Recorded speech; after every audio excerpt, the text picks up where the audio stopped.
നമസ്കാരം. Industries extension officer എക്സാമിന് വേണ്ടി പ്രിപ്പയർ ചെയ്യുന്ന ഓരോ ആസ്പിരൻറ്റിനും വെൽക്കം. ഈ ഒരു സെഷനിൽ നമ്മൾ മെയിനായിട്ടും ഫോക്കസ് ചെയ്യുന്നത് നിങ്ങൾക്ക് ഈ ഒരു എക്സാം പ്രിപ്പയർ ചെയ്യാൻ വേണ്ടിയിട്ടുള്ള ഒരു മൈൻഡ് സെറ്റ് ക്ലിയർ ആക്കുക എന്നുള്ളതാണ്.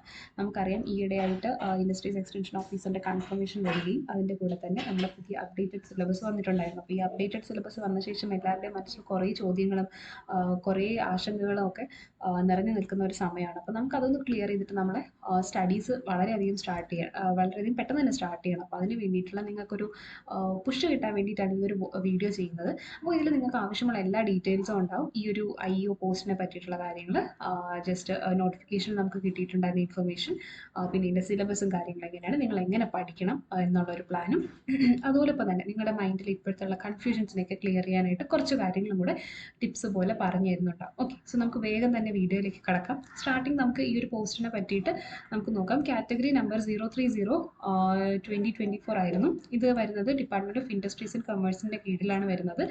പോസ്റ്റിൻ്റെ പേര് industries extension officer. Scale of pay start ചെയ്യുന്നത് 50,200 തൊട്ടാണ്. നമുക്ക് വേക്കൻസീസ് ആൻറ്റിസിപ്പേറ്റഡ് ആണ്, കറക്റ്റായിട്ട് പറഞ്ഞിട്ടില്ല. ഓക്കെ, കൺഫർമേഷൻ വന്നതിൻ്റെ ഒപ്പം തന്നെ നമുക്ക് കുറച്ച് ഡീറ്റെയിൽസും കൂടെ അതിൻ്റെ കൂടെ കിട്ടിയിട്ടുണ്ട്. എക്സാം നടക്കുന്നത് ഫെബ്രുവരി 18-ാം തീയതിയാണ്. പിന്നെ നമുക്ക് എക്സാം എന്ന് പറയുന്നത് 1 hour and 30 minutes. ജനറലി ഉള്ള എല്ലാ എക്സാംസും പോലെ തന്നെയാണ്. അതിൻ്റെ കൂടെ തന്നെ നമുക്കിവിടെ ഒരു ഇൻഫർമേഷൻ ഉണ്ട്. 38,270. ഓക്കെ, ഇത്രയും പേരാണ് നമ്മുടെ IEOയ്ക്ക് അപ്ലൈ ചെയ്തിട്ടുണ്ടായിരുന്ന ആൾക്കാർ. അപ്പോൾ ഇതിൽ നിന്ന് കുറേ പേര് കൺഫർമേഷൻ ഒന്നും കൊടുക്കാതെ പോകും. ബട്ട് എന്നാൽ കൂടെ തന്നെ ഈ എക്സാമിന് വേണ്ടിയിട്ട് പ്രിപ്പയർ ചെയ്യുന്ന സീരിയസ് ആയിട്ടുള്ള ആസ്പിരൻസ് എന്തായാലും നമുക്ക് എന്ത് ചെയ്യും, അവരെന്തായാലും കൺഫർമേഷൻസ് കൊടുക്കുന്നുണ്ടാവും. ഓക്കെ, അപ്പോൾ നമ്മൾ ഈ നമ്പർ ഒന്ന് നോക്കി ഒന്നുമേ ഇവിടെ ഒരു അനാലിസിസും കാര്യങ്ങളൊന്നും നോക്കണ്ട. നമ്മുടെ മൈൻഡ് സെറ്റ് എന്ന് പറയുന്നത് ഒറ്റ സീറ്റ്. ഓക്കെ, നിങ്ങൾ എത്ര ആൻറ്റിസിപ്പേറ്റഡ് വേക്കൻസീസ് ഉണ്ടായാലും PSC ഒരു സീറ്റിന് വേണ്ടിയാണ് ഹയർ ചെയ്യുന്നത് എന്നുള്ള ഒരു മൈൻഡ് സെറ്റിൽ മുന്നോട്ട് പോകണം. ആ ഒരു സീറ്റ് നിങ്ങൾക്ക് എന്തായാലും നിങ്ങളെ സെലക്ട് ചെയ്യാനായിട്ട് ഒറ്റ സീറ്റിൻ്റെ ആവശ്യമുള്ളൂ. നിങ്ങൾക്കല്ല 5 സീറ്റൊക്കെ ഉണ്ടായിട്ട് കാര്യമില്ല, ഒറ്റ സീറ്റ് മതി നിങ്ങൾക്ക്. ആ ഒരൊറ്റ സീറ്റിന് വേണ്ടിയിട്ട് ഫസ്റ്റ് റാങ്ക് എത്തുക എന്നുള്ളൊരു മൈൻഡ് സെറ്റ് മാത്രമേ കൊണ്ടുവരാനുള്ളൂ. പക്ഷേ ജസ്റ്റ് ഇവിടെ കാണിച്ചെന്നുള്ള ഈ നമ്പർ നിങ്ങളെ ബാധിക്കാനേ പാടില്ല എന്നുള്ളതാണ്. Okay, first thing. അപ്പോൾ ഇത് വെച്ചിട്ട് നിങ്ങൾ അനാലിസിസ് ചെയ്ത് ഇത്ര പേര് കൊടുത്തു, ഇത്ര പേര് ഇനി കൺഫർമേഷൻ കൊടുക്കില്ല, ഇനി ഇത്ര പേര് ഇപ്പോൾ ഒരു 30,000 പേര് കൺഫർമേഷൻ കൊടുത്തു, അങ്ങനെയാണെങ്കിൽ ഇത്രയും പേരുമായിട്ട് നമുക്ക് കോമ്പറ്റീഷൻ ഉണ്ട്. അതിലൊന്നും ഒരു കാര്യമില്ല. ഒറ്റ സീറ്റ്, ഒറ്റ വേക്കൻസി. നിങ്ങളുടെ കോമ്പറ്റീഷൻ നിങ്ങളായിട്ടാണെന്ന് മാത്രം നിങ്ങൾ ഓർക്കുക. ഓക്കെ, സോ ഇവിടെ എനിക്ക് കുറച്ച് കാര്യങ്ങൾ അധികം പറയാനുള്ളതെന്ന് വെച്ച് കഴിഞ്ഞാൽ നമ്മളിപ്പോൾ വളരെയധികം ഒരു കൺഫ്യൂസ്ഡ് ആയിട്ടുള്ള ഒരു സ്റ്റേറ്റിലാണെന്ന് എനിക്കറിയാം. കാരണം നമ്മുടെ സിലബസ് ചേഞ്ച് വന്നത് ഭയങ്കരമായിട്ടുള്ളൊരു ഡ്രാസ്റ്റിക് ആയിട്ടുള്ളൊരു ചേഞ്ച് സ്റ്റുഡൻസിൻ്റെ ഇടയിൽ കൊണ്ടുവരികയുണ്ടായി. സിലബസ് 100% ചേഞ്ച് വന്നത് കുട്ടികൾക്ക് അക്സെപ്റ്റ് ചെയ്യാൻ ബുദ്ധിമുട്ടായിട്ട് പൊതുവെ നമ്മൾ കണ്ടുവരുന്നുണ്ട്. അസിസ്റ്റൻറ്റ് ഡയറക്ടർ ഇതേ ഡിപ്പാർട്ട്മെൻറ്റിൽ തന്നെ നടത്തിയ ഒരു എക്സാമാണ്. വളരെ കുറച്ച് ടൈമായിട്ടുള്ളൂ, നവംബർ ലാസ്റ്റ് നമ്മൾ നടത്തിയ എക്സാമാണ് PSC. അപ്പോൾ ഈ എക്സാമിനും സിമിലർ ആയിട്ടൊരു പാറ്റേൺ നമ്മൾ ഒബ്സർവ് ചെയ്തിട്ടുണ്ടായിരുന്നു. 100% ആയിട്ടുള്ള ഒരു സിലബസ് ചേഞ്ച് നമ്മൾ കണ്ടിട്ടുണ്ടായിരുന്നു. പക്ഷേ ആ സ്റ്റുഡൻസ് എന്ത് ചെയ്തു, പ്രിപ്പയർ ചെയ്ത് അവരുടെ ബെസ്റ്റ് കൊടുത്തു. നമുക്കും അത് തന്നെ ചെയ്യാൻ പറ്റുള്ളൂ അല്ലേ. അപ്പോൾ ഇപ്പോൾ നമ്മുടെ ഈ ഒരു കറണ്ട് സിറ്റുവേഷൻ വന്ന് ഇപ്പോൾ സിലബസ് ചേഞ്ച് ആയി, അതിൻ്റെ കൺഫ്യൂഷൻസ് ഉണ്ട്. അപ്പോൾ ഓരോ ആസ്പിരൻറ്റിൻ്റെ മൈൻഡിലുള്ള തോട്ട്സ് എന്ന് പറയുന്നത് ഓൾഡ് സിലബസ് വെച്ച് പഠിച്ച കുറേ സ്റ്റുഡൻസ് ഉണ്ടാവും. അപ്പോൾ അയ്യോ നമ്മൾ ഇത്രയും പ്രിപ്പയർ ചെയ്ത് വേസ്റ്റ് ആയല്ലോ, ഇനി നമ്മൾ എങ്ങനെ ക്യാച്ചപ്പ് ചെയ്യും, ബാക്കി എങ്ങനെ പഠിക്കും എന്നുള്ളൊരു തോട്ട്. അങ്ങനത്തെ തോട്ട് വരേണ്ട ആവശ്യമുണ്ട്. കാരണം പുതിയ സിലബസ് ഒന്നും ഇപ്പം തൊട്ട് എല്ലാവരും പഠിക്കുക അല്ലേ. അപ്പോൾ ഇതിനൊരു ലെവലായിട്ടുള്ള ഒരു കോമ്പറ്റീഷനാണ് ഇപ്പോൾ നമ്മൾ നടക്കുന്നത്. പിന്നെ ഒരു പ്രിപ്പറേഷൻ ചെയ്യാത്തവർ ആലോചിക്കുമ്പോൾ ചിലപ്പോൾ അവർ കുറച്ച് ഹാപ്പി ആയിരിക്കും അല്ലേ. അതായത് നമ്മളൊന്നും പഠിച്ചില്ല, സിലബസ് മാറി, ഇനി നമുക്ക് പഠിച്ചാലും മതി. ചിലപ്പോൾ അവർക്ക് അങ്ങനെ ഒരു തോട്ടായിരിക്കാം. പക്ഷേ ഇനി കുറച്ച് ദിവസമേ ഉള്ളൂ, എങ്ങനെ പഠിക്കും, അങ്ങനത്തെ തോട്ട്സ്. പിന്നെ ചിലർ വിചാരിക്കുന്നുണ്ടാവും EDക്ക് പ്രിപ്പയർ ചെയ്ത സ്റ്റുഡൻസ് ഉണ്ട്, അപ്പോൾ അവർക്കൊരു ഹയർ സ്കോപ്പ് ഉണ്ട് ഈ ഒരു എക്സാം ക്ലിയർ ചെയ്യാൻ എന്ന തോട്ട്സും പലരിലും ഉണ്ട്. പക്ഷേ AD സ്റ്റുഡൻസ് ഓൾറെഡി പ്രിപ്പയർ ചെയ്താലും ഈ ഒരു 80 ദിവസം നിങ്ങൾ എങ്ങനെ പ്രിപ്പയർ ചെയ്യുന്നു എന്നുള്ളതാണ് നിങ്ങളുടെ ആ ഒരു അൾട്ടിമേറ്റ് റാങ്ക് നിശ്ചയിക്കുന്നത്.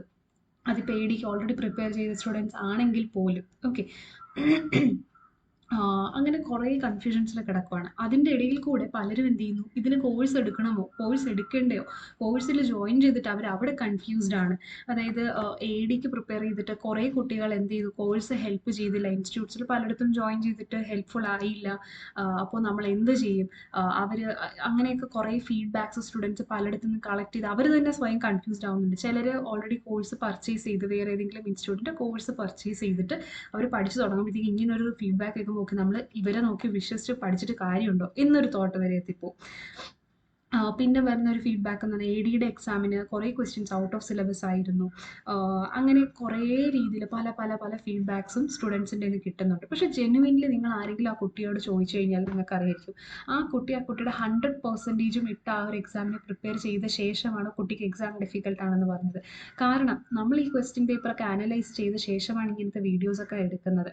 നമുക്കറിയാം കേരള PSCയുടെ ഒരു ക്വസ്റ്റ്യൻ പാറ്റേൺ ലെവൽ എന്ന് പറയുന്നത് ഒരു സ്റ്റാഫ് സെലക്ഷൻ കമ്മീഷൻ്റെയോ അല്ലെങ്കിൽ ഒരു UPSCയുടെയോ ലെവലിലൊന്നുമല്ല. പക്ഷേ അതിൽ ഇമ്പ്രൂവ്മെൻറ്റ്സ് വരുന്നുണ്ട്. പണ്ടത്തെക്കാളും മെച്ചപ്പെട്ട് വരുന്നുണ്ട്. സോ കോമ്പറ്റീഷൻ ഹെൽത്തി ആയിട്ട് ടൈറ്റ് ആയിക്കൊണ്ടിരിക്കുകയാണ്. അപ്പോൾ അതിനനുസരിച്ച് ചെറിയ ചേഞ്ചസ് നമ്മൾ കേരള PSCയുടെ ക്വസ്റ്റ്യൻ പാറ്റേൺസിലൊക്കെ നമ്മൾ കാണുന്നുണ്ട്. പക്ഷേ എന്നും പറഞ്ഞാൽ അത് അത്ര ഹൈ ലെവലുമല്ല. പിന്നെ ഇത് BTech ഗ്രാജുവേറ്റ്സിനുള്ള ഒരു പോസ്റ്റാണ്. BTech ഗ്രാജുവേറ്റിനുള്ള ഒരു പോസ്റ്റ് ആകുമ്പോഴത്തേക്കും നമ്മളൊക്കെ എത്രയോ പേപ്പേഴ്സ് 4 ഇയേഴ്സിൽ നമ്മൾ പഠിച്ച് കംപ്ലീറ്റ് ചെയ്യുന്നുണ്ട്. അപ്പോൾ അങ്ങനെയുള്ളൊരു സ്റ്റുഡൻറ്റിന് ഒരിക്കലും ഇതൊരു ഇഷ്യൂ ആവേണ്ട ആവശ്യമില്ല. എസ്പെഷ്യലി നമ്മൾ പഠിച്ച സബ്ജക്ട്സ് മാത്രമാണ്. അതും വളരെ കുറച്ച് മാർക്ക് മാത്രമേ ഉള്ളൂ. കുറച്ച് കണ്ടന്റ് പഠിക്കാനുള്ളൂ കമ്പാരിറ്റീവ്ലി. അപ്പോൾ അങ്ങനെയൊക്കെ നോക്കുമ്പോൾ ജെന്യുവിനായിട്ട് ഈ എക്സാംസ് അല്ലെങ്കിൽ ഈ ഇൻസ്റ്റിറ്റ്യൂട്ട്സ് പഠിപ്പിച്ച പോർഷൻസ് അവർക്ക് യൂസ്ഫുൾ ആയില്ല എന്നൊക്കെ പറയുന്നവരോട് ജെന്യുവിനായിട്ട് ചോദിക്കണം. നിങ്ങൾ 100% സിലബസ് കവർ ചെയ്ത് അവർ തരുന്ന എല്ലാ മെറ്റീരിയലും പഠിച്ച് എല്ലാ സീരീസും എല്ലാ എക്സാംസും അറ്റൻഡ് ചെയ്ത് നിങ്ങളുടേതായ ഒരു എഫേർട്ടും കൂടെ ഇട്ട് കഴിഞ്ഞിട്ടാണ് നിങ്ങളിത് പറയുന്നത് എന്നുള്ളതും കൂടെ ഒരു ചോദ്യം അവിടെ വരേണ്ടതാണ്. അങ്ങനെ ചോദിച്ചു കഴിയുമ്പോൾ നിങ്ങൾക്ക് അറിയാൻ പറ്റും എന്താണ് ജെന്യുവിനായിട്ട് ചോദിച്ചു കഴിഞ്ഞാൽ നിങ്ങൾക്ക് അറിയാൻ പറ്റും ഇല്ല അവിടെ ഫുള്ളി ഇൻവെസ്റ്റ് ചെയ്ത് നല്ലപോലെ ഏറ്റവും കൂടുതൽ ഹാർഡ് വർക്ക് ചെയ്തിട്ടുള്ള ഒരു കുട്ടിക്ക് മാത്രമേ എന്ത് ചെയ്തിട്ടുണ്ടാവുള്ളൂ അവിടെ റിസൾട്ട് തീർച്ചയായിട്ടും ഉണ്ടാക്കാൻ കഴിയത്തുള്ളൂ. പിന്നെ നമ്മൾ ഒരു കാര്യം ഈ ഒരു അസിസ്റ്റന്റ് ഡയറക്ടറിൻ്റെ കാര്യം പറഞ്ഞപ്പോഴത്തേക്കും ഈ ക്വസ്റ്റ്യൻ പാറ്റേണിൽ ചെറിയ ചേഞ്ചസ് ഇപ്പോൾ നമ്മൾ കാണുന്നുണ്ട്. മെയിനായിട്ടും ഇപ്പോൾ ADയുടെ കാര്യം എടുക്കുവാണെങ്കിൽ നമുക്ക് 3 പാർട്സ് ആയിരുന്നു. മാനേജ്മെൻറ്റ് സെക്ഷൻ ഉണ്ടായിരുന്നു, രണ്ടാമത്തത് മാത്സ് സെക്ഷൻ ഉണ്ടായിരുന്നു, പിന്നെ പോയിട്ട് physics and chemistry. Actually 4 part എന്ന് വേണമെങ്കിൽ നമുക്ക് പറയാം. ഫിസിക്സ് ആൻഡ് കെമിസ്ട്രി ഉണ്ടായിരുന്നു. ഇതിൽ നമുക്കറിയാം ഇത്രയും പോർഷൻസ് BTech സ്റ്റുഡൻസിന് വളരെയധികം ഹെൽപ്ഫുൾ ആയിരുന്നു. അതായത് ഈസി ആയിരുന്നു സ്കോർ ചെയ്യാൻ, അവർ പഠിച്ചതാണ്. ഇത് മാനേജ്മെൻറ്റ് MBA സ്റ്റുഡൻസിനും ഫോക്കസ് ചെയ്തിട്ടാണ്.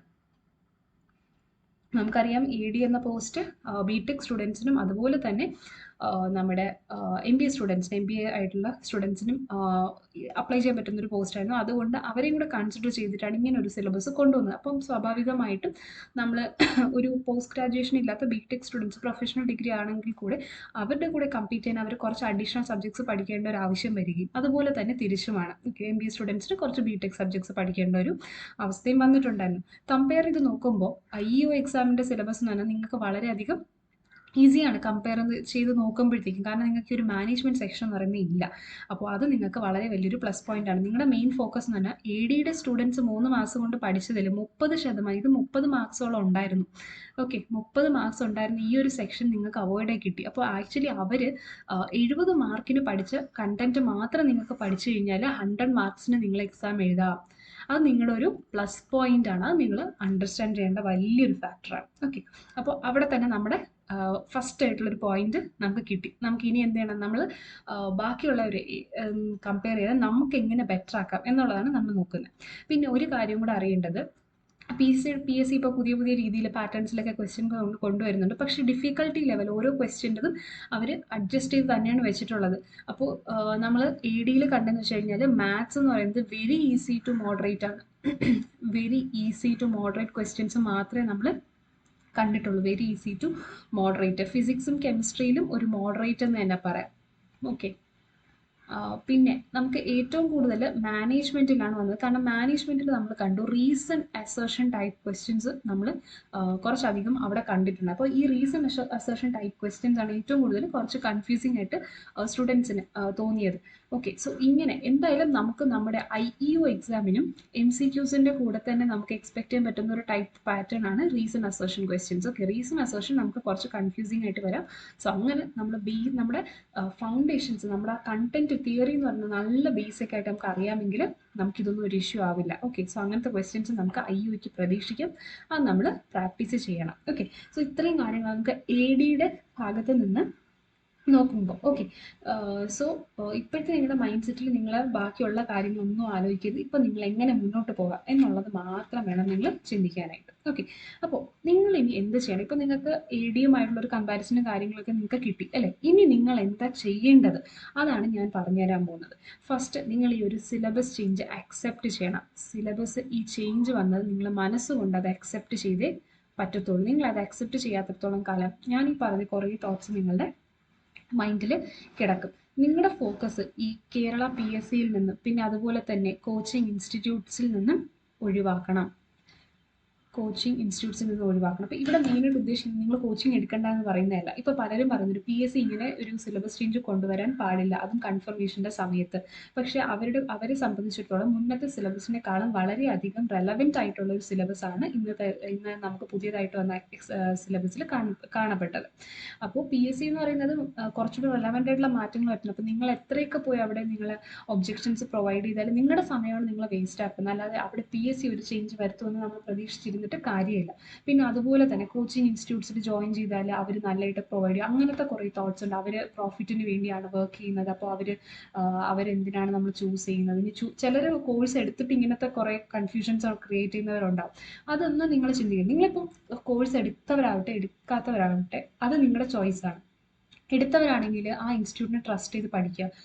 അവരിൽ നിന്ന് നിങ്ങൾക്ക് കിട്ടുന്നില്ല എന്ന് തോന്നുന്നു, നിങ്ങൾ സ്വയം കണ്ടെത്തി പഠിക്കാൻ ശ്രമിക്കുക. നമുക്കത് മാത്രമേ ചെയ്യാൻ പറ്റൂ. കാരണം അവരുടെ പ്രയോറിറ്റി അല്ല അവർക്ക് ഈ എക്സാം ക്രാക്ക് ചെയ്തൊരു IOയുടെ ഒരു PSCയുടെ ഭാഗത്തു നിന്ന് നമുക്കൊരു അഡ്വൈസ് നമുക്ക് കിട്ടുക എന്നുള്ളത് അത് നമ്മുടെ മാത്രം ആവശ്യമാണ്. അപ്പം നമ്മൾ അതിന് വേണ്ടി എന്തും പരിശ്രമിക്കണം. അതുകൊണ്ട് ഒരാളെ ഡിപ്പെൻഡ് ചെയ്ത് നിൽക്കരുത്. നിങ്ങൾ കോച്ചിങ് എടുത്താൽ ഓക്കെ, അവർ നല്ലതായിട്ട് പ്രൊവൈഡ് ചെയ്യുന്നു തോന്നിയാൽ യു ഷുഡ് കണ്ടിന്യൂ വിത്ത്.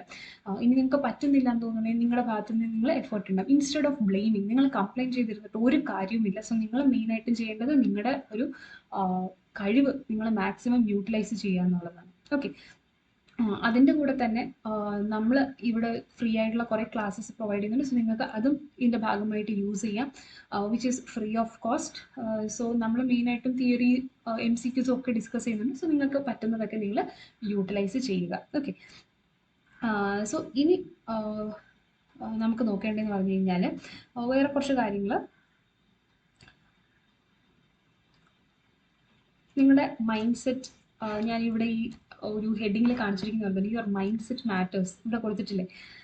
നിങ്ങളുടെ മൈൻഡ് സെറ്റ് നിങ്ങൾ സെറ്റ് ചെയ്യണം. ഓക്കെ, ഞാൻ പല എക്സ്പീരിയൻസ്ഡ് ആയിട്ടുള്ള എക്സാംസ് ക്രാക്ക് ചെയ്ത പല ആൾക്കാരിൽ നിന്നും അതുപോലെ എക്സ്പീരിയൻസ്ഡ് ആയിട്ടുള്ള ഫാക്കൽറ്റീസ് അങ്ങനെ പലരും പറഞ്ഞ് മനസ്സിലാക്കിയ 2 പോയിന്റ്സ്, ഒരു സക്സസ്ഫുൾ ആസ്പിറൻറ്റിൻ്റെ 2 സീക്രട്സ് എന്ന് വേണമെങ്കിൽ നമുക്ക് പറയാം.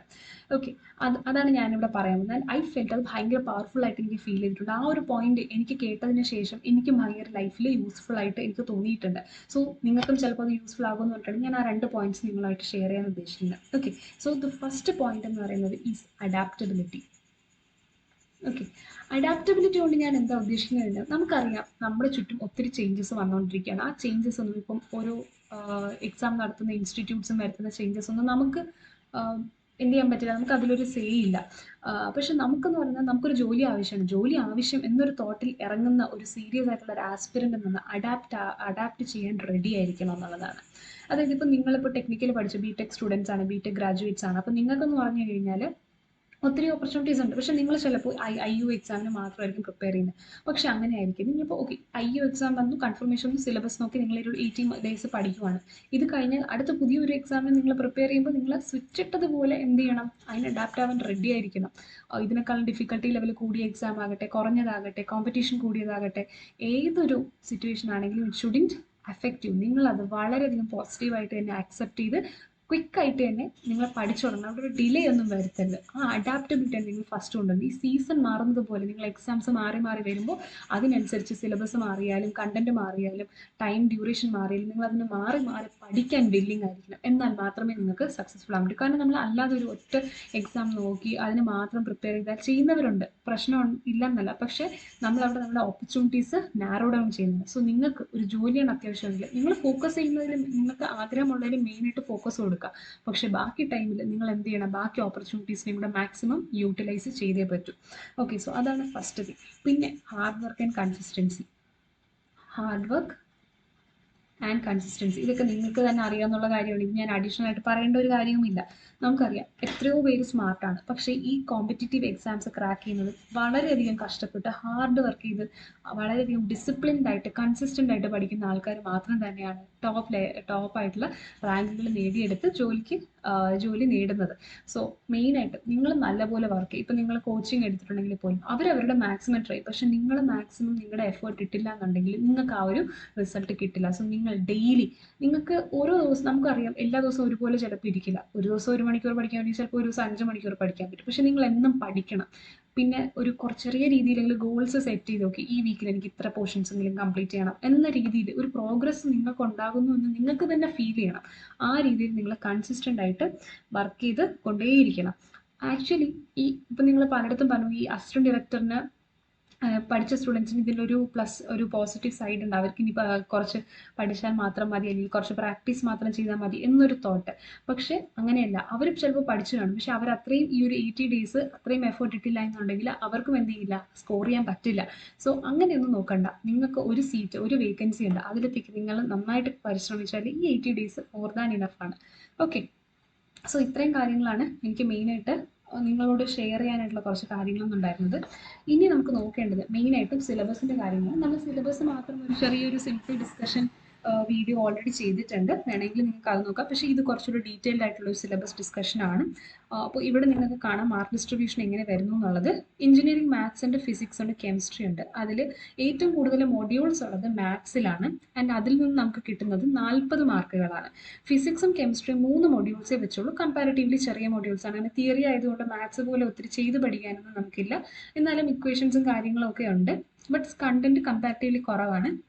ആൻഡ് ഓരോ മൊഡ്യൂളിൽ നിന്ന് നമുക്ക് 10 മാർക്ക് വെച്ചാണ് കിട്ടുന്നത്. അപ്പം ഫിസിക്സിൽ 30 മാർക്കും കെമിസ്ട്രിയിൽ നിന്ന് നമുക്ക് 30 മാർക്കും പഠിക്കാം. ഓക്കെ, സോ നമുക്ക് 80 ദിവസമുണ്ട്.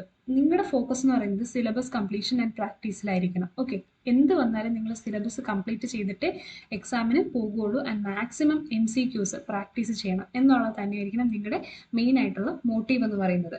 ഇനി അങ്ങനെ അല്ലാത്ത സ്റ്റുഡൻസിന് ഫിസിക്സ് കെമിസ്ട്രി മാത്രം ഫോക്കസ് ചെയ്താലും 60 മാർക്സ് അവിടെ തന്നെ കിട്ടും. ഓക്കെ, പക്ഷെ അങ്ങനത്തെ ഒരു ഷോർട്ട് റൂട്ടൊന്നും നമ്മളിപ്പോൾ നോക്കുന്നില്ല. നമ്മൾ മാക്സിമം സിലബസും കംപ്ലീറ്റ് ചെയ്ത് എക്സാം പ്രിപ്പയർ ചെയ്യാൻ തന്നെയാണ് പോകുന്നത്. ഓക്കെ, അപ്പോൾ ഇനി നമുക്ക് സിലബസ് ഡീറ്റെയിൽ ആയിട്ട് നോക്കാം. എഞ്ചിനീയറിംഗ് മാത്സിൽ 5 മൊഡ്യൂൾസ് എന്നാണ് പറഞ്ഞത്. ടോട്ടൽ 40 മാർക്സ് ആണ് നമ്മൾ പറഞ്ഞത് മാർക്ക് ഡിസ്ട്രിബ്യൂഷൻ പറയുന്നത്. ഫസ്റ്റ് വൺ എന്ന് പറയുന്നത് ലീനിയർ ആൽജിബ്രയാണ്. രണ്ടാമത്തെ മൊഡ്യൂൾ നമുക്ക് വരുന്നത് കാൽക്കുലസ് ആണ്, കാൽക്കുലസ്. ദെൻ തേർഡ് മൊഡ്യൂൾ വന്നിട്ട് ഓർഡിനറി ഡിഫറൻഷ്യൽ ഇക്വേഷൻസ് വരുന്നുണ്ട്. ഫോർത്ത് മൊഡ്യൂൾ നമുക്ക് വരുന്നത് പ്രോബബിലിറ്റി ആൻഡ് സ്റ്റാറ്റിസ്റ്റിക്സ് ആണ്, probability and statistics. And last module വന്നിട്ട് നമുക്ക് ന്യൂമറിക്കൽ മെത്തേഡ്സ് ആണ്. ഓക്കെ, ന്യൂമറിക്കൽ മെത്തേഡ്സ് നമുക്ക് ഇതിൽ ജസ്റ്റ് ഒന്ന് ഓടിച്ച് നോക്കാം ഓരോ സിലബസും. ലീനിയർ ആൽജിബ്ര 8 മാർക്കാണ് ഡിസ്ട്രിബ്യൂഷനിൽ വന്നിട്ടുള്ളത്. മെട്രിക്സ് ആൽജിബ്ര വരുന്നുണ്ട്, systems of linear equation, row echelon form, rank, fundamental theorem, eigen value, eigen vectors. ADയുടെ എക്സാമിനും നമ്മൾ ഇതുപോലെ നമ്മൾ കണ്ടതായിരുന്നു. എല്ലായിടത്തു നിന്നും ഓരോ ക്വസ്റ്റ്യൻസ് ചോദിക്കണം. മെട്രിക്സ് ആൽജിബ്ര എന്നൊരു ക്വസ്റ്റ്യൻ ഉണ്ടായിരുന്നു, റോ എഷലോൺ ഫോം റാങ്ക് വെച്ചിട്ടൊക്കെയുള്ള 1-2 ക്വസ്റ്റ്യൻസ് ഉണ്ടായിരുന്നു. ഈഗൻ വാല്യൂസും ഈഗൻ വെക്ടേഴ്സും എല്ലാം നമുക്ക് സിമ്പിളായിട്ട് പഠിക്കാൻ പറ്റുന്ന ഒരു മൊഡ്യൂളാണ്. അതോടൊപ്പം തന്നെ നമുക്ക് ഈസി ആയിട്ട് മാർക്ക് സ്കോർ ചെയ്യാൻ പറ്റും. സോ ഇത് നിങ്ങൾ ഉറപ്പായിട്ടും പഠിക്കണം. പിന്നെ വരുന്നതാണ് വെയിറ്റേജ് കൂടിയ ഒരു മൊഡ്യൂളാണ് നമുക്ക് കാൽക്കുലസ് വരുന്നത്. കാൽക്കുലസിൽ ഒത്തിരി കാര്യങ്ങളുണ്ട്. Functions of A single variable, limit, continuity, differentiability, പിന്നെ മീൻ വാല്യൂ തിയറംസ് വന്നിട്ടുണ്ട്. ഇൻക്രീസിങ് ഡിക്രീസിങ് ഫങ്ഷൻസ് ഉണ്ട്, മാക്സിമം മിനിമം ഉണ്ട്. പിന്നെ ഡെഫിനിറ്റ് ഇംപ്രോപ്പർ ഇൻറ്റഗ്രൽസ് ഇവാലുവേറ്റ് ചെയ്യുന്നത് എങ്ങനെയാണെന്നുള്ളത്, ഡെഫിനിറ്റ് ഇൻറ്റഗ്രൽ യൂസ് ചെയ്ത് ഏരിയ കാൽക്കുലേറ്റ് ചെയ്യുന്നത്, പിന്നെ 2 വേരിയബിൾസിൻ്റെ ലിമിറ്റും കണ്ടിന്യൂറ്റി. ഓക്കെ, ടു വേരിയബിൾ ഫങ്ഷൻസിൻ്റെ ലിമിറ്റും കണ്ടിന്യൂറ്റിയും. പിന്നെ ഡെറിവേറ്റീവ്സ് ഉണ്ട്, പാർഷ്യൽ ഡെറിവേറ്റീവ്സ് നോക്കണം, റേറ്റ് ഓഫ് ചേഞ്ച് ഉണ്ട്, പിന്നെ local linear approximation, chain rule, total derivative, again maximum minimum, double and triple integrals, പിന്നെ ഡബിൾ ഇൻറ്റഗ്രൽസ് യൂസ് ചെയ്ത് ഏരിയ കാൽക്കുലേറ്റ് ചെയ്യുന്നതൊക്കെ നമുക്ക് പഠിക്കാനുണ്ട്. ഇത് ഒരു എക്സ്റ്റെൻസീവ് ആയിട്ടുള്ള സെക്ഷനാണ്. ഇതിൽ നിന്ന് നമുക്ക് മെയിനായിട്ട് ഫോക്കസ് ചെയ്യേണ്ടത് ലിമിറ്റ്, കണ്ടിന്യൂറ്റി, ഇതൊരു ഇമ്പോർട്ടൻറ്റ് സെക്ഷനാണ്. പിന്നെ ഇൻറ്റഗ്രേഷൻ. ഓക്കെ, ഇൻറ്റഗ്രേഷനും നമുക്കൊരു ക്വസ്റ്റ്യൻ എക്സ്പെക്ട് ചെയ്യാം. ഈ 12 മാർക്കിൽ ഇതൊക്കെ എന്ന് പറഞ്ഞാൽ ഉറപ്പായിട്ടും ചോദിക്കുന്നതാണ്. പിന്നെ മീൻ വാല്യൂ തിയറംസ് ചോദിക്കും. പിന്നെ അതുപോലെ തന്നെ ഈ ഡബിൾ ട്രിപ്പിൾ ഇൻറ്റഗ്രൽസ്, ഇൻറ്റഗ്രേഷനിൽ ഡബിളും ട്രിപ്പിളും എല്ലാം വരുന്നുണ്ടല്ലോ. അപ്പോൾ ഇത് ഇത്രയും ഫോക്കസ് ചെയ്താൽ തന്നെ. പിന്നെ ഫങ്ഷൻസ്, ഇൻക്രീസിങ് ഡിക്രീസിങ് ഫംഗ്ഷൻ എന്നൊരു ക്വസ്റ്റ്യൻ നമുക്ക് ADയുടെ എക്സാമിന് ചോദിച്ചിട്ടുണ്ടായിരുന്നു അല്ലേ. അപ്പോൾ ഈ ഒരു സെക്ഷൻസ് ഒക്കെ ഭയങ്കര ഇമ്പോർട്ടൻ്റ് ആണ്. നമുക്ക് പിക്ക് ചെയ്ത് കുറച്ച് ടോപ്പിക്സ് പഠിച്ചാൽ തന്നെ ഇതിൽ നിന്ന് കുറച്ച് മാർക്സ് നമുക്ക് കിട്ടും. ബേസിക് ആയിട്ടുള്ള ഡിഫറൻസിയേഷൻ, ബേസിക് ആയിട്ടുള്ള ഇൻറ്റഗ്രേഷൻ, പിന്നെ നമുക്ക് പാർഷ്യൽ ഡിഫറൻസിയേഷൻ നോക്കാം. പിന്നെ ഈ limit, continuity, mean value theorem നോക്കുമ്പോൾ തന്നെ നമുക്ക് ഇതിലൊരു 5-6 മാർക്ക് ഈസി ആയിട്ട് കിട്ടും കേട്ടോ. അതുകൊണ്ട് സ്കിപ്പ് ചെയ്യാൻ പാടില്ല, വളരെ ഇമ്പോർട്ടൻ്റ് ആണ്. എക്സ്റ്റെൻസീവ് ആണെന്നും കണ്ട് നിങ്ങൾ മിസ്സാക്കരുത്. അടുത്ത് വരുന്നത് 4 മാർക്സിൻ്റെ ഒരു മൊഡ്യൂളാണ്. ഇതുപോലെ തന്നെ ഈസി ആയിട്ട് നമുക്ക് കവർ ചെയ്യാൻ പറ്റും. ഫസ്റ്റ് ഓർഡർ ആയിട്ടുള്ള linear non linear differential equations ആണ്. പിന്നെ സെക്കൻഡ് ഓർഡർ നമ്മൾ പഠിക്കണം, അതിൽ വിത്ത് കോൺസ്റ്റന്റ് കോയിഫിഷ്യൻസ് ആണ്. അതായത് ഹോമോജീനിയസ് നോൺ ഹോമോജീനിയസും ഉണ്ട്, ഓയിലർ കോഷി ഇക്വേഷൻസ് ഉണ്ട്, initial and boundary value problems ഉണ്ട്. ഇതൊക്കെ ഈസി ആയിട്ടുള്ള സെക്ഷൻസ് ആണ് കേട്ടോ. ഇത് കഴിഞ്ഞാൽ നമുക്ക് അടുത്ത ഹൈ വെയിറ്റേജ് വരുന്നതാണ് പ്രോബബിലിറ്റി ആൻഡ് സ്റ്റാറ്റിസ്റ്റിക്സ്. 12 മാർക്ക് വരുന്നുണ്ട്. ഇതിൽ mean, median, mode, standard deviation, measures of central ടെൻഡൻസിയും മെഷേഴ്സ് ഓഫ് ഡിസ്പെർഷനും നോക്കണം. പിന്നെ കോറിലേഷൻ, റിഗ്രഷൻ ഒക്കെ വരുന്നുണ്ട്. പിന്നെ ജനറൽ സാധാ പ്രോബബിലിറ്റി നമ്മൾ ചെയ്യുന്നുണ്ട്. Independent events, Bayes theorem. പിന്നെ നമുക്ക് റാൻഡം വേരിയബിൾസ് ഒരു ഇമ്പോർട്ടൻ്റ് ആയിട്ടുള്ളതും പിന്നെ പല ഡിസ്ട്രിബ്യൂഷൻസ് ഉണ്ട്. പോയിസൺ ഡിസ്ട്രിബ്യൂഷൻ, എക്സ്പോണൻഷ്യൽ, പിന്നെ ബൈനോമിയൽ, യൂണിഫോം, നോർമൽ, അങ്ങനെ നോർമൽ ഡിസ്ട്രിബ്യൂഷൻ, ഇങ്ങനെ പല ഡിസ്ട്രിബ്യൂഷൻസ് ഉണ്ട്. പിന്നെ അതുപോലെ തന്നെ ബൈവേരിയൻറ്റ് ഡിസ്ട്രിബ്യൂഷൻസ് ഉണ്ട്, മാർജിനൽ ഡിസ്ട്രിബ്യൂഷൻസ്, പിന്നെ സെൻട്രൽ ലിമിറ്റ് തിയറം. ഇതൊക്കെ ഇമ്പോർട്ടൻ്റ് ആയിട്ടുള്ള സെക്ഷൻസ് ആണ്. ഇതിൽ നിന്ന് എല്ലായിടത്തും നമുക്ക് ക്വസ്റ്റ്യൻസ് ചോദിച്ചിട്ടുണ്ടായിരുന്നു. പക്ഷേ അത്ര ഡിഫിക്കൽട്ടി ലെവലുള്ളതുമല്ല, ഈസി ആയിട്ടുള്ള ക്വസ്റ്റ്യൻസ് തന്നെയാണ് എക്സാമിന് ചോദിച്ചത്. മാത്സിന് പിന്നെ ലാസ്റ്റ് ആയിട്ട് വരുന്നതാണ് നമ്മുടെ ന്യൂമറിക്കൽ മെത്തേഡ്സ്. അതും 4 മാർക്കാണ്. നമ്മൾ ഓർഡിനറി ഡിഫറൻഷ്യൽ ഇക്വേഷൻസ് പോലത്തെ സെയിം വെയിറ്റേജ് ആണ്. ഇവിടെ നമുക്ക് ലീനിയർ, നോൺ ലീനിയർ ആയിട്ടുള്ള ആൽജിബ്രിക് ഇക്വേഷൻസിൻ്റെ ന്യൂമറിക്കൽ സൊല്യൂഷൻസ് ആണ് നോക്കേണ്ടത്. ന്യൂട്ടൺ റാപ്സൺ മെത്തേഡ് ഉണ്ട്, regula falsi method, interpolation method ഉണ്ട്, ഫിനൈറ്റ് ഡിഫറൻസസിൻ്റെ. പിന്നെ അതുപോലെ തന്നെ Newton's forward backward difference method, ലെഗ്രാഞ്ചിയുടെ മെത്തേഡ്. പിന്നെ ന്യൂമറിക്കൽ ഇൻറ്റഗ്രേഷൻ നമുക്ക് നോക്കുമ്പോൾ ട്രപ്പിസോയിഡൽ റൂളും സിംപ്സൺസ് 1/3 റൂളും ഉണ്ട്. അപ്പോൾ ഇത്രയും കാര്യങ്ങളാണ് നമ്മുടെ മാത്സിൽ വരുന്നത്. ഇനി നമുക്ക് വേഗം ഫിസിക്സ് നോക്കാം. അപ്ലൈഡ് ഒപ്റ്റിക്സ് ഉണ്ട്, സോളിഡ് സ്റ്റേറ്റ് ഫിസിക്സ് ഉണ്ട്, അക്കൗസ്റ്റിക്സ് ഉണ്ട്. ഇതെല്ലാം 10 മാർക്ക് വെച്ചിട്ടാണ്. നമുക്ക് അതിൻ്റെ അകത്തേക്ക് നോക്കിക്കഴിഞ്ഞാൽ തന്നെ അപ്ലൈഡ് ഒപ്റ്റിക്സ് ആണ് ഫസ്റ്റ് മൊഡ്യൂൾ വരുന്നത്. ഇവിടെ ലേസറും കാര്യങ്ങളും, ഫൈബർ ഒപ്റ്റിക്സും ഫോട്ടോണിക്സും ഒക്കെയാണ്. ഓക്കെ, ഇത്രയും കാര്യങ്ങൾ നമുക്ക് ഇത് കുറച്ച് എക്സ്റ്റെൻസീവ് ആയിട്ട് ഇത്രയും കുറച്ച് സെൻറ്റൻസി തന്നിട്ടുള്ളത് നമുക്കിത് പഠിക്കാൻ കുറച്ച് ടൈം എടുക്കും. കാരണം ഈ ലേസറൊക്കെ എന്ന് പറഞ്ഞാൽ പല ടൈപ്പ് ലേസറൊക്കെ ഉണ്ട്. അപ്പോൾ അത് കുറച്ച് ടൈം എടുക്കുന്ന ഒരു മൊഡ്യൂളാണ്. അതേസമയം നമ്മൾ സെക്കൻഡ് മൊഡ്യൂൾ സോളിഡ് സ്റ്റേറ്റ് ഫിസിക്സിലോട്ട് വന്നു കഴിഞ്ഞാൽ ഇത് പെട്ടെന്ന് തീരുന്ന ഒരു മൊഡ്യൂളാണ്. കാരണം സെമി കണ്ടക്ടേഴ്സ് ഒക്കെ നമ്മൾ ഓൾറെഡി +2 പഠിച്ച് തീർത്ത പോർഷൻസ് ആണ്. പിന്നെ നമ്മൾ എഞ്ചിനീയറിംഗിൽ സ്റ്റാർട്ടിങ്ങിലും പഠിച്ചിട്ടുണ്ട്. പിന്നെ സൂപ്പർ കണ്ടക്ടേഴ്സ് അത്ര ഒത്തിരി പഠിക്കാനുള്ളതെന്നല്ല. അപ്പോൾ 10 മാർക്കൊക്കെ നമുക്ക് ഈസി ആയിട്ട് സ്കോർ ചെയ്യാൻ പറ്റും അവിടെ. അക്കൗസ്റ്റിക്സും പെട്ടെന്ന് തീരുന്ന ഒരു സെക്ഷനാണ്. അക്കൗസ്റ്റിക് വേവ്സ് ഏതൊക്കെ ടൈപ്പ് ഉണ്ടെന്നുള്ളതും പിന്നെ അക്കൗസ്റ്റിക്സ് റിലേറ്റഡ് ആയിട്ടുള്ള കുറച്ച് ഫിനോമിന, അബ്സോർപ്ഷൻ, റിവർബറേഷൻ, അതൊക്കെ നോക്കണം. പിന്നെ അൾട്രാസോണിക്സ്. ഓക്കെ, ഇത്രയും കാര്യങ്ങൾ പഠിച്ചു കഴിഞ്ഞാൽ അവിടെ നമുക്ക് 10 മാർക്ക്. അപ്പോൾ ടോട്ടൽ വെയിറ്റേജ് 30 മാർക്സ് ആണ് നമുക്ക് എഞ്ചിനീയറിംഗ് ഫിസിക്സിന് കിട്ടുന്നത്. ലാസ്റ്റ് കെമിസ്ട്രിയിൽ നമുക്ക് കുറച്ചധികം കാര്യങ്ങളുണ്ട് ഓരോ മൊഡ്യൂളിലും. ഫസ്റ്റ് മൊഡ്യൂൾ എന്ന് പറയുന്നത് കെമിസ്ട്രി ഓഫ് മെറ്റീരിയൽസ് ആണ്. ഇവിടെ നാനോ മെറ്റീരിയൽസിനെ പറ്റി നോക്കാറുണ്ട്. ഗ്ലാസ്, സിമെൻറ്റിനെ കുറിച്ച്, polymers, speciality polymers, conducting polymers, ഇത്തരം കാര്യങ്ങളൊക്കെയാണ് മെയിനായിട്ടും നമുക്ക് കെമിസ്ട്രി ഓഫ് മെറ്റീരിയൽസ് ഉള്ളത്. ഇത് കുറച്ച് ടൈം എടുക്കും, അധികം ടൈം ഇല്ലെങ്കിൽ പോലും. ബട്ട് നമുക്ക് എല്ലാ പോയിന്റ്സും കവർ ചെയ്ത് വരുമ്പോൾ പഠിച്ചെടുക്കാനൊക്കെ കുറച്ച് ടൈം കൺസ്യൂമിംഗ് ആണ്. ഇത് മൊഡ്യൂൾ 2 പറയുന്നത് കുറച്ചുകൂടെ സിമ്പിളാണ്. ഇത്രയും കണ്ടൻസ് ഉണ്ടെങ്കിലും ഇത് ഈസി ആയിട്ട് നമുക്ക് പോർഷൻസ് കവർ ചെയ്യാൻ പറ്റും കേട്ടോ. തെർമൽ അനാലിസിസ്, ക്രോമാറ്റോഗ്രഫി, പിന്നെ microscopy, SCM, spectroscopy, Beer Lambert law, പിന്നെ ഈ വൈബ്രേഷൻസും കാര്യങ്ങളൊക്കെ കുറച്ച് കാര്യങ്ങളുണ്ട്. ഇത് പക്ഷെ നമുക്ക് കുറച്ചുകൂടെ അത്രയ്ക്കും ഇല്ല. ഈ 10 മാർക്സ് എന്ന് പറയുമ്പോൾ അത്യാവശ്യം നമുക്ക് ഈസി ആയിട്ട് തീർക്കാൻ പറ്റുന്ന ഒരു ടോപ്പിക്കാണ്. ഓക്കെ, എൻവയോൺമെൻറ്റും ഇതുപോലെ തന്നെ ഈസി ആയിട്ടുള്ള ഒരു സെക്ഷനാണ്. നമ്മൾക്ക് ജനറലി കുറേ കാര്യങ്ങൾ നമുക്ക് അറിയാം. എന്നാൽ പോലും നമുക്ക് കുറച്ച് ക്വസ്റ്റ്യൻസ് കഴിഞ്ഞ AD ഒക്കെ എന്ന് പറഞ്ഞാൽ ഇതിൽ നിന്ന് വേറെ 5 മാർക്കിൻ്റെ ക്വസ്റ്റ്യൻസ് ആണ് ചോദിക്കുന്നത്. ഇവിടെ നമുക്ക് 10 മാർക്കിൻ്റെ ചോദ്യങ്ങൾ കിട്ടും. എയർ പൊല്യൂഷനും വാട്ടർ പൊല്യൂഷൻ 2 സെക്ഷൻസ് ആയിട്ടുണ്ട്. വാട്ടർ പൊല്യൂഷനിലാണ് കുറച്ചധികം ഫോക്കസ് കൊടുത്തിട്ടുള്ളത്. എഫ്ലുവൻറ്റ് ട്രീറ്റ്മെൻറ്റ് പ്ലാന്റ്സിൽ നമ്മൾ പ്രൈമറി, സെക്കൻഡറി, ടെർഷറി ട്രീറ്റ്മെൻറ്റ് എല്ലാ കാര്യങ്ങളും നോക്കണം. പിന്നെ വരുന്നത് എനർജി എൻവയോൺമെൻറ്റാണ്. ഓക്കെ, അപ്പോൾ ഇത്രയാണ് നമ്മുടെ സിലബസ് ബേസ് ചെയ്ത് വരുന്നത്. അപ്പോൾ ഞാൻ ഇനി നിങ്ങളോട് പറയാൻ പോകുന്നത് വെച്ചാൽ നിങ്ങൾ എങ്ങനെ പ്രിപ്പയർ ചെയ്യണം. നമുക്കറിയാം ഇനി നമുക്ക് ഡിസംബർ 1 തൊട്ട് സ്റ്റാർട്ട് ചെയ്താലും നമുക്ക് എക്സാക്ട്ലി ഒരു 2.5 months നമുക്ക് ടൈമുണ്ട് അല്ലേ.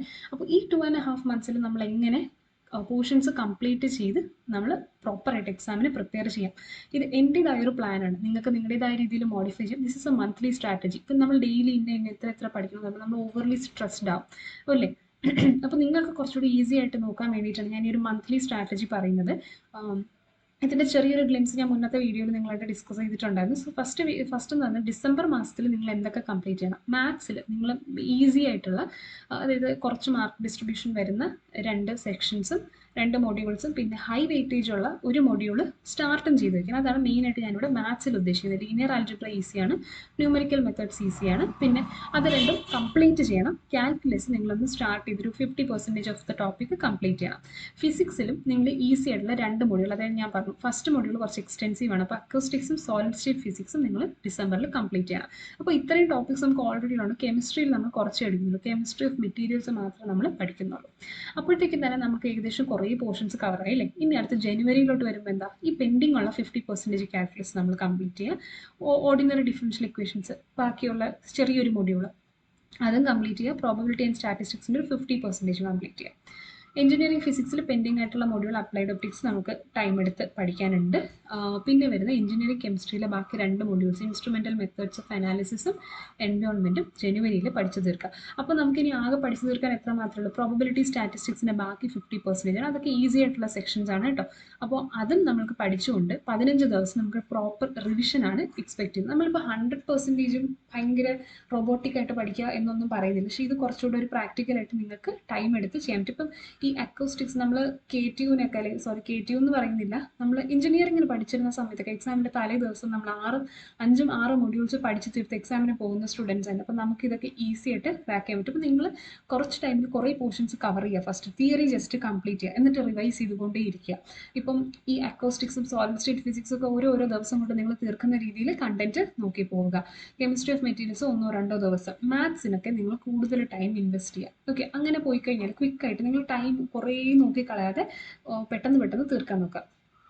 പിന്നെ ഇതിന് കണക്കാക്കിയിട്ടുള്ള രീതിയിൽ നമ്മൾ ഇപ്പം ഞാൻ ഈ പറഞ്ഞ ഇപ്പോൾ ദിസ് ഈസ് മൈ പ്ലാൻ. നിങ്ങൾക്ക് വേണമെങ്കിൽ ചെറിയ ചേഞ്ചസ് വരുത്താം, പക്ഷേ മൊഡ്യൂൾസിൻ്റെ എണ്ണം നിങ്ങൾ മാറ്റരുത്. അതായത് ഇപ്പോൾ ഫിസിക്സിൽ ഇപ്പോൾ നിങ്ങൾക്ക് ഈ കെമിസ്ട്രി ആണ് ഈസിയെങ്കിൽ കെമിസ്ട്രി 2 എടുക്കുമ്പോൾ ഫിസിക്സ് 1 എടുക്കുക. അങ്ങനെ ഒരു അഡ്ജസ്റ്റ്മെൻറ്റിൽ നിങ്ങൾ നിങ്ങളുടേതായ ഈ ഒരു ചാർട്ട് വരച്ചിട്ട് നിങ്ങൾ അത് വെച്ച് പ്ലാൻ ചെയ്ത് തുടങ്ങുക. അപ്പോൾ ഈ ഒരു പ്ലാൻ ആയിരിക്കും എൻ്റെ പ്ലാൻ. ഇതനുസരിച്ചുള്ള കണ്ടന്റ് നിങ്ങൾക്ക് ഈ ഒരു ചാനലിൽ ഫ്രീ ആയിട്ട് അവൈലബിൾ ആയിരിക്കും.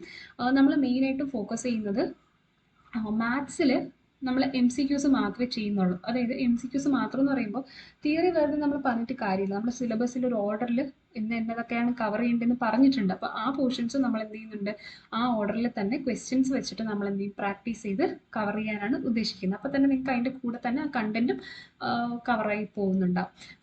അതുപോലെ തന്നെ ഫിസിക്സും കെമിസ്ട്രിയും നമ്മൾ ഫോക്കസ് ചെയ്യുന്നത് ഫസ്റ്റ് തിയറി ക്ലാസ് ഉണ്ടാവും. ഓരോ തിയറി ക്ലാസ്സിൻ്റെ എൻഡിൽ നമ്മൾ MCQs ആ ടോപ്പിക്സിനെ ബേസ് ചെയ്ത് MCQs ഒരു മിനിമം 10 MCQs ആണ്, മാക്സിമം ഒരു 20-25 MCQs വെച്ചിട്ട് നമ്മൾ മാക്സിമം ട്രൈ ചെയ്യുന്നുണ്ട്. സോ ആ രീതിയിലായിരിക്കും നമുക്ക് ഈ ഒരു സെഷൻസ് പോകുന്നത് മാത്സിനും ഫിസിക്സിനും കെമിസ്ട്രിക്കും. സോ ഡിസംബർ മന്തിൽ നിങ്ങൾക്ക് ഈ മൊഡ്യൂൾസിലെ കണ്ടന്റ് ആയിരിക്കും വരുന്നത്. പിന്നെ അത് കഴിയുമ്പോഴത്തേക്കും നിങ്ങൾക്ക് അടുത്തടുത്ത പോർഷൻസ് കാണാനായിട്ട് പറ്റും. ഓക്കെ, സോ നമ്മൾ നമ്മുടെ മാക്സിമം നിങ്ങൾക്ക് ഹെൽപ്പ് ചെയ്യാൻ റെഡിയാണ്. നിങ്ങൾ നിങ്ങളുടേതായ പ്രിപ്പറേഷൻ ചെയ്യുക. കോച്ചിങ് എടുത്തിട്ടുള്ള ഒരു കോച്ചിങ്ങിൻ്റെ മെറ്റീരിയൽസും വെച്ച് നല്ല യൂസ്ഫുൾ ആയിട്ട് പഠിക്കുക.